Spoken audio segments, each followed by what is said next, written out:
We got the little heathen, Jeremy Stevens, back here on the program, who's going to be taking on Zabit Magomedsharipov at UFC 235 on March 2nd. Jeremy, what's going on, man? How are you? Good, man. Fantastic. Just coming home, enjoying some nice food, and after a great training session today. And what better way than to join me and do an interview? So I appreciate it, man. When they tell you you're fighting Zabit, what was your reaction at the time? Were you excited, or were you like, why are they giving me this prospect? I just fought Aldo. What was sort of the thought process when the fight came about?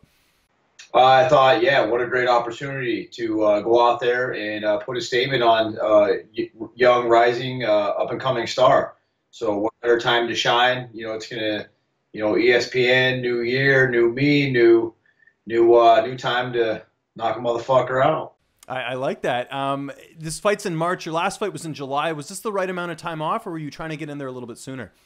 Yeah. To be completely honest, yeah, it was the right amount of time off. I definitely developed a lot more mentally and added some new tools to my game. But it's really sharpened up mentally.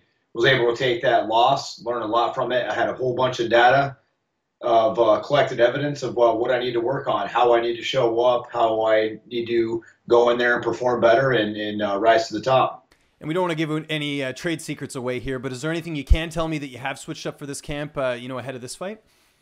Just being in a lot better shape outside of camp, really hold myself to excellence on outside of camp, getting my weight down. My weight's really good right now, so that was a big priority. So I have easier weight cuts so that I just come in real nasty shape. And right now I feel in great shape. I'm ready to rock. I can honestly fight next weekend and be able to make the weight. So just taking advantage of the opportunities and the learning lessons that I got from the last fight leading up, even in camp. So there's lots of information to learn from. Had a bunch of data. And from what we've seen with Zabit, tall, lanky guy, uses range well, has good submissions. How do you assess him as an opponent in terms of your skill set against his?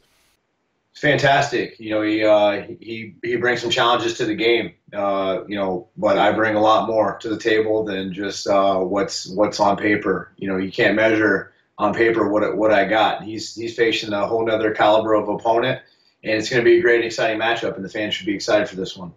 He hasn't fought a top 15 guy, and part of that is because, his fights have fallen through, or they have, guys fight at the last minute, and you fought the who's who. I mean, I don't know who you haven't fought, basically, in the UFC at this point. Do you feel like experience will play a factor here in this fight? Yeah, it's definitely a great advantage. It's money in the bank account. It's just a little bit more that I have on the edge. My fight IQ is very intelligent, so I plan on using that as well.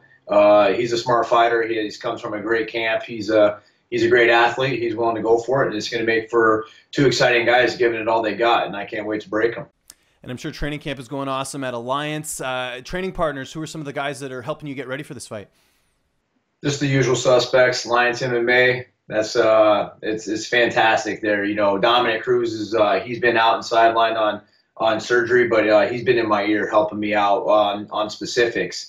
And if you know him, that dude's real analytical. So I get a bunch of good data of collected evidence that I can use to improve myself and have him here. I have an old training partner here right now, Josh Neer from Des Moines, Iowa. He's out here just, enjoying the California weather, and he gets to be by my side. He brought another young, hungry kid. Miles Jury, he's got a fight coming up in 2 weeks. Darion Caldwell, Phil. I mean, there's just so many people at Alliance. Everybody has a lot to contribute with me. That team really supports me from all angles. Everybody from big to small on the team has a huge impact on the way that I take my approach into this fight. I haven't heard any news about the dentist in a while. Is Josh still fighting, or is he just doing the coaching stuff now? Yeah, he fought a bare knuckle and they didn't pay him. Oh, that he was part of that card where all the fighters didn't get paid. Baroni was on that card, right? The one with him and Chris Lieben. Yeah, those guys should be held accountable and pay the fighters. That's bullshit. These guys take time out of their lives, their families' lives, and you're taking money out of their food when they went in and performed. You should be held accountable for your word and contract, and pay up. Yeah, no, I agree with that. And then as far as the cut, does that start now, or will that, because you mentioned, the big thing is trying to stay, in shape even outside of fight camp. Does that include the diet as well? Yeah, of course. When I say in excellence, the dieting. I've been in camp basically this whole time. This mental development program that I've been doing and implementing in myself has really held myself accountable and in excellence at all times. So the diet's been great. I'm just in phenomenal shape right now. I mean, look, I'm fucking shredded, bud. Right, well, there you go. Yeah. I mean, what? Yeah. That has nothing to do with shit. Just let you all know I'm in shape. I'm ready to go. 2019. I have shooting for high hopes and big dreams, man. I have full intentions on wrecking this dude March 2nd and going in there and putting a stamp on 2019 and leaving no doubt about it. I declare to be the #1 contender without a doubt. Ready in line next for that title shot. If not, be able to, as fast as I like to fight and the rate that I like to go at, I want that title shot by the end of 2019. Okay, so yeah, the plan is to stay at 45 because I was wondering, we've seen some guys move up. One of your former opponents who actually just retired, Dennis Bermudez, moved up. I guess for you, 145, you've already made your mark here, so you want to ride that out till you get the title shot. Yeah, there's big fights at 55, and I don't mind fighting at both. If it's going to be a big fight, we're negotiating some good interest in what the fans want. But for right now, my focus is March 2nd, showing up with clear intentions on whooping a Russian's ass. Who's going to be in your corner for this fight? Usual suspects, my man. I'll just the number one that matters most is Eric Del Fiero, the head coach of Alliance MMA with the best team in the world. How do you see this fight playing out? I know you feel like you're going to get your hand raised. We don't have to mention that, but how do you see it unfolding? How do you see it playing out?